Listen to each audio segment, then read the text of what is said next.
I'll have to talk to, I'll take that as the first question, but good afternoon to everyone. I'll have to discuss the matter, of course, with our client, the Vice President, kasi nga, very clear naman yung naging ruling ng ating presiding officer. And of course, no, bilang mga abogado, we will just comply with the order of the impeachment court.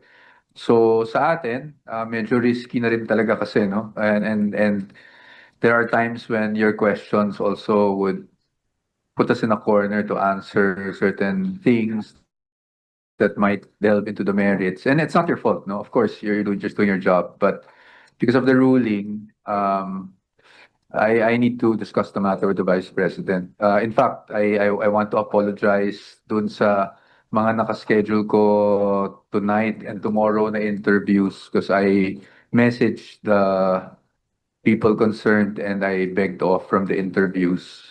Kasi nga, mahirap na, no? Baka masampulan tayo sa mga penalties. But I appreciate, of course, the ruling. We, as the defense team, appreciates the ruling of the presiding officer. I'm sure you'll ask me whether we agree totally or not, but to be honest, we don't want to comment any further.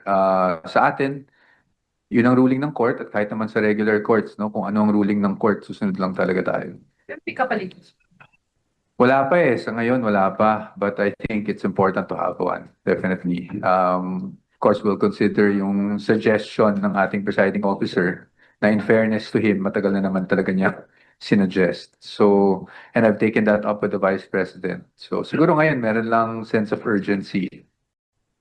So sir, by next week, may bago na pa tayong scopes or Hindi ko masabi kasi sa ngayon, I'll be very frank with you, wala pa tayong nahanap na spokes.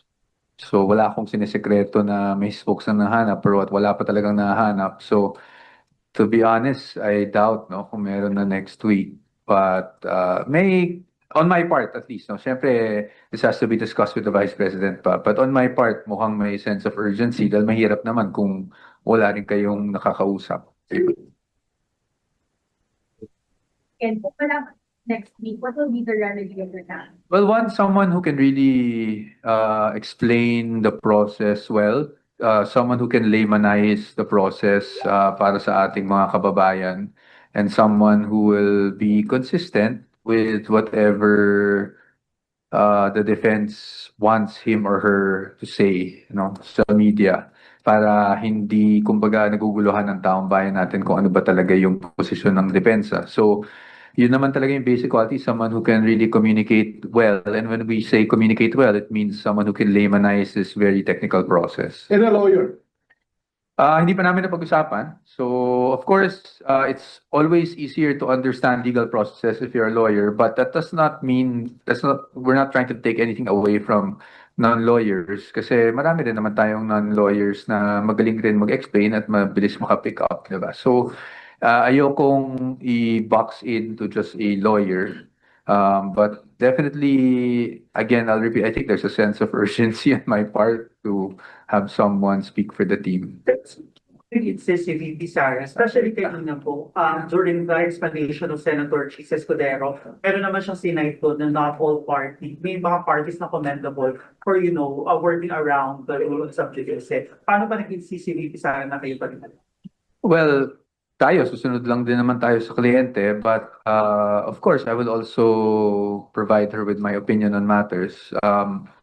It hasn't been easy for me to also navigate yung ano ba yung merits na ano yung hindi. And I'm sure at one point, no, nagkamali din ako siguro in the past, and I'm sure in the future maraming pagkakataon na baka madulas ako at may masagot ako na hindi dapat. So I don't want to risk that because that would also reflect badly on the team, diba? So this is something I'll have to discuss with her. But of course, at the end of the day, kung ano ang gusto ng kliyente, yan ang masusunod. So hindi option sir na mag-give up mo yung pagiging member ng legal team at ikaw na lang Because we'll have to talk again, pero nung una po kasi kami nag-usap, as I've relayed to you before, binigyan ko siya ng options, yung mag-spokes ako, umalis ako ng legal team, or mag-legal ako, umalis ako bilang spokes, or to do both. And her immediate answer was that she wants me as her lawyer, and the option would be to look for another spokes. But in the meantime, since wala pa, ako na muna yung i-maintain ko lang yung trabaho ko na bilang spokes. But with the ruling now, I think I'll have to have a discussion with her again. Quite careful in tiptoeing that very thin line, but it's no secret that it's very hard to contain the statement of the vice president, especially when emotions are high. How do you intend to convince your client, or how does the defense intend? What's the strategy of the defense to stop her from making such statements, especially in ambush interviews in Davao City, in The Hague, and elsewhere? Oh, well, yung statement niya kanina, I have my own position on the matter, no? But ayoko na nang i-ventilate kasi nga parang hahaba yung usapan, and the impeachment court already gave its sense on what it felt the statement was. But perhaps this is something, honestly, strategy, wala akong strategy. We will just have to sit down and talk about it, and siguro explain lang sa kanya at kunin ko rin yung panig niya. Ano ba yung dapat namin gawin moving forward. But again, she's the vice president, she's her client, and siguro naman ang isang vice presidente na sinasubject sa ganitong proceedings, meron ring karapatan to a certain degree, no, mailabas yung kanyang mga saloobin. But as to whether that's sub judice or not, perhaps that's something that we can discuss further. Sir, as a spokesperson, do you have someone in mind to suggest? Wala pa eh. Wala pa talaga. I've been thinking about it actually for the past few weeks.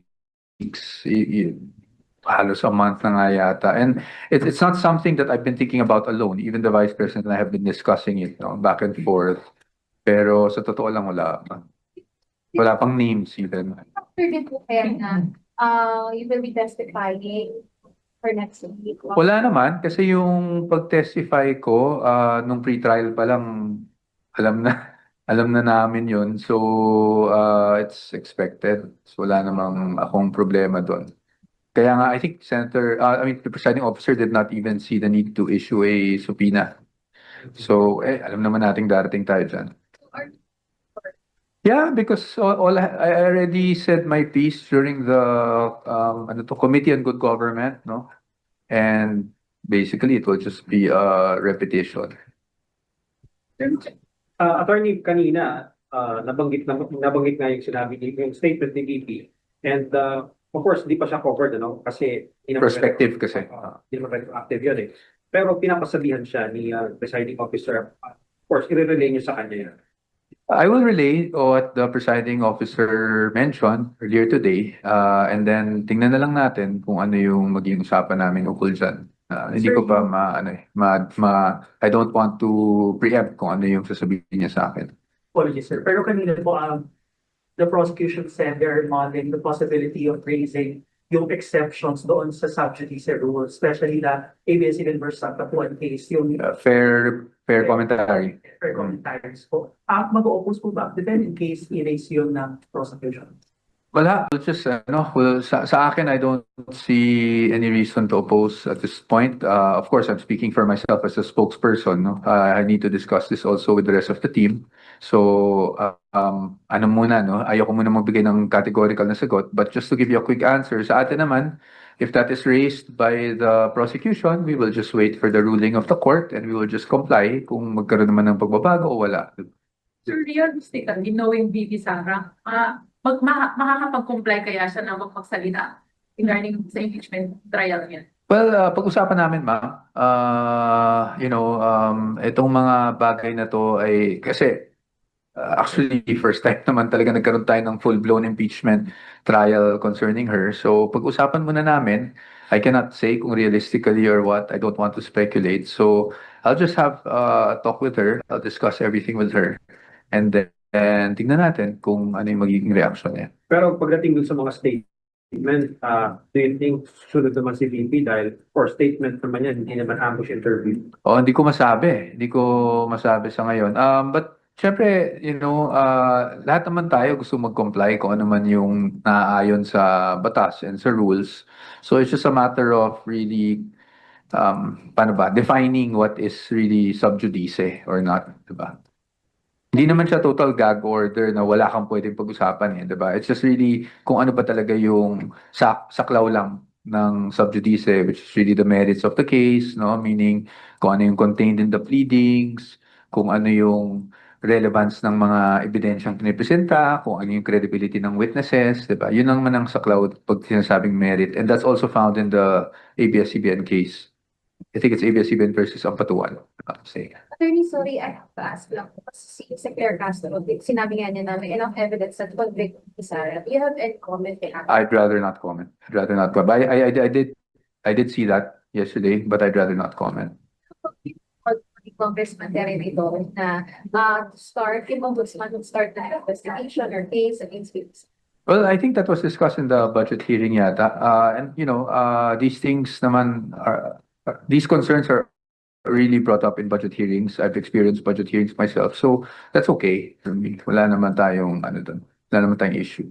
Sir, sa cross-claim na medyo may clear fit yung cross-examination with ASEC or and the same way nung kay Ma'am Gina Acosta, may piling po yung cross-examination. Strategy po ba na defense yung to keep it short, especially hostile witnesses naman po? Hindi naman po strategy. It's just more of kung titingnan lang natin kung aling mga punto yung kailangan nating i-clarify on our part for the better appreciation of the court. Sir, kanina na-interview si Chairman Garcia, although I don't know kung sasagutin mo, sabi niya, hindi naman Comelec? sa interview sa DZMM, sabi niya na kahit na makonvict si VP Sara at mag-resign, tapos assuming mag-resign siya, pwede pa rin siya tumakbo sa 2028 presidential election. Pinag-uusapan pa yung option na gano'n? Kasi considering may nagpapantag na gano'n ng may option na mag-resign, allegedly si Hindi po. I think I can answer that categorically. Hindi namin pinag-uusapan ng Vice Presidente yan. Obviously, as a lawyer, naisip na namin matagal na that's one of the options. But, the Vice President has no plans of resigning as I speak now. And so, she has always considered the 32 million people that voted for her. Sir, may statement si Colonel Achika na willing naman siyang mistigo. Sa Ah. ng defense sa pag-usapan nito. Hindi pa po, dahil inintay pa talaga natin, katulad na sabi ko kahapon, kung ano yung extent ng mga ilalabas na testigo at ebidensya sa panig ng prosecution. With Colonel Chica, I stopped communicating with him because I don't want to be accused of tampering any witnesses. So hindi kami nag-usap. Nagulat din ako na meron siyang statement na ganun kahapon, to be very candid with you. Matagal na po kayo hindi na. Oo, with Colonel Chica, with witnesses. Kasi mahirap na eh. Pag ongoing ang proceedings, baka sabihin, kinausap mo, baka kinoach mo, at yan ang ayaw na sana natin mangyari. So bago mag-start ang impeachment trial, start na Hindi ko na maalala kailan ko siya. Kasi si Colonel Chica and I never really worked with each other naman eh. Dahil hindi naman talaga ako naging OVP, diba? Consultant lang ako. Pero yung sabi ni presiding officer, Senator Cheese, na kung hindi niyo siya papatawag at hindi rin papatawag ng prosecution, pwede niyang ipatawag ng impeachment court din. Nasabi niya yun kanina, and he was citing a case, and so we'll just submit to the impeachment court.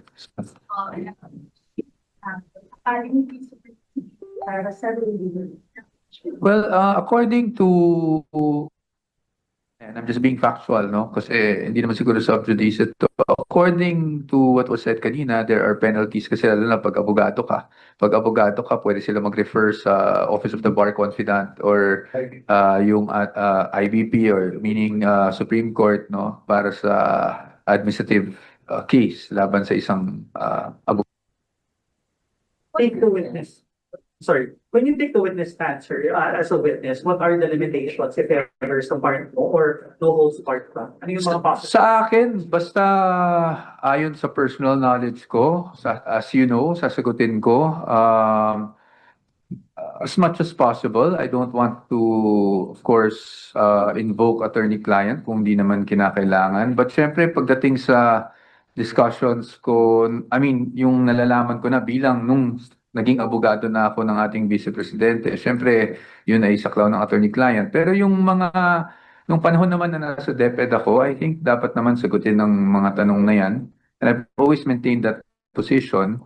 Of course, I cannot waive attorney-client, pero kung ang saklaw naman ng tanong, I think will be on DepEd at anong naging partisipasyon ko which was the AOM, no? Yung reply lang naman sa AOM.